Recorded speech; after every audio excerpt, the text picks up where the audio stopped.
Welcome to Telangana వెలుగు. నేను మీ రాజు. హైడ్రాకి మరోసారి హైకోర్టు సీరియస్ గా వార్నింగ్ ఇవ్వడం అనేది జరిగింది. ఇది మూడోసారి సీరియస్ గా వార్నింగ్ ఇచ్చింది. అసలు సుప్రీంకోర్టు అలాగే హైకోర్టు ఏది చెప్పినా కూడా హైడ్రా వినదా? ఇప్పటికీ హైకోర్టు 2 సార్లు చెప్పినా కూడా హైడ్రా ఎందుకు ఈ విధంగా ప్రవర్తిస్తుంది? ఇంకోసారి కనుక ఇదే రిపీట్ అయితే డెఫినెట్ గా ఏదైతే 99 జీవో తీసుకొచ్చారో అది రద్దు చేస్తామని చెప్పేసి కూడా చెప్పడం అనేది జరిగింది. సెలవు దినాలు రావాలంటే భయం భయం అంటే జనాల లోపల భయం వాతావరణం ఏర్పడ్డది. ఒక్క రోజులో హైదరాబాద్ ని మీరేమైనా మార్చేస్తారా, మీరేమైనా సూపర్ హీరోసా అంటూ కూడా హైకోర్టు చాలా సీరియస్ అవ్వడం అనేది కూడా జరిగింది.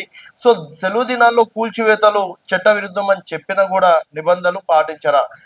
రీసెంట్ గా ఆదివారం పూట కూడా చాలా చోట్ల కూల్చివేతలు అనేది జరిగింది. సో అక్కడ స్థలాల వివరాల గురించి కూడా వీళ్ళు ఎంక్వైరీ చేయడం అనేది జరిగింది. అసలు స్థలాల వివరాలు మీకెందుకు? మీరెవరు స్థలాల వివరాలని అంటే సర్వే చేయడానికంటూ కూడా హైకోర్టు చెప్పినట్టు కూడా తెలుస్తుంది. సో న్యాయస్థానం అంటే ఆదేశాలు అంటే లెక్క లేకుండా వ్యవహరిస్తారా? హైడ్రాపై హైకోర్టు ధర్మాసనం ఆగ్రహం వ్యక్తం చేసింది. హైడ్రా కూల్చివేతల వ్యవహారంపై దాఖలైన పిటిషన్ పై గురువారం విచారణ సందర్భంగా జస్టిస్ కె లక్ష్మణ్ తీవ్రంగా స్పందించారు. మీ ఇష్టానుసారం ప్రవర్తిస్తామంటే కుదరదని, అలాగే న్యాయస్థానం ఆదేశాలంటే ఏంటో తెలిసేలా చేస్తామంటూ ధర్మాసనం తీవ్ర వ్యాఖ్యలు చేసింది.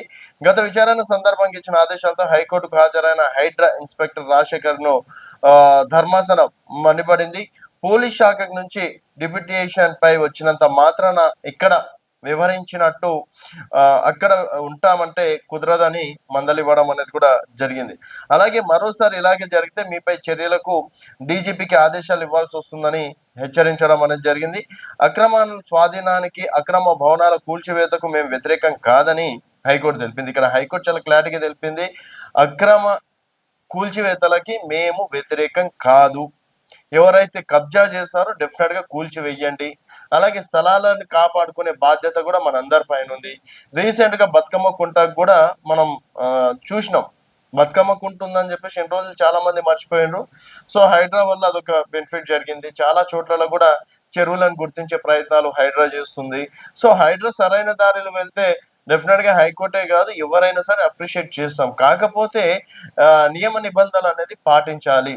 అది అందరికీ వర్తిస్తుంది. ఇది మన భారతదేశంలో చట్టాలు ఉన్నాయి. సో సెలవు దినాల్లో కూడా మీరు ఈ విధంగా అన్యాయంగా కూల్చివేస్తామంటే కుదరదు. అండ్ మరోసారి కనుక ఈ విధంగానే ఉంటే జీవో 99 క్యాన్సిల్ చేస్తామని చెప్పేసి అన్నది. అలాగే ఇష్టం వచ్చినట్టు చేస్తూ చూసి ఊరుకోమని హెచ్చరించి ఈ విచారణను వాయిదా వేయడం అనేది జరిగింది. ఇది మూడోసారి అనుకుంటా హెచ్చరిక.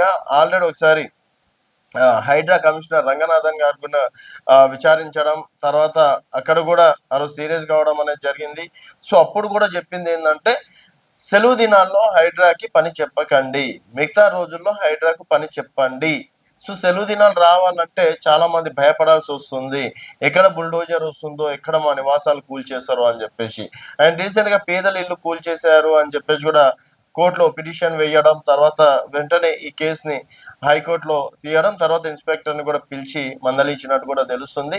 మరి ఇకపైన హైడ్రా తన దూకుడిని వ్యవహరిస్తుందా? ఇంకోటి రాత్రికి రాత్రే హైదరాబాద్ మొత్తం మార్చేస్తాం, హైదరాబాద్ ని ఇంకేదో చేసేస్తాం, ఇంకేదో చేసేస్తాం అంటే అది ఎవరి వల్ల కాదు.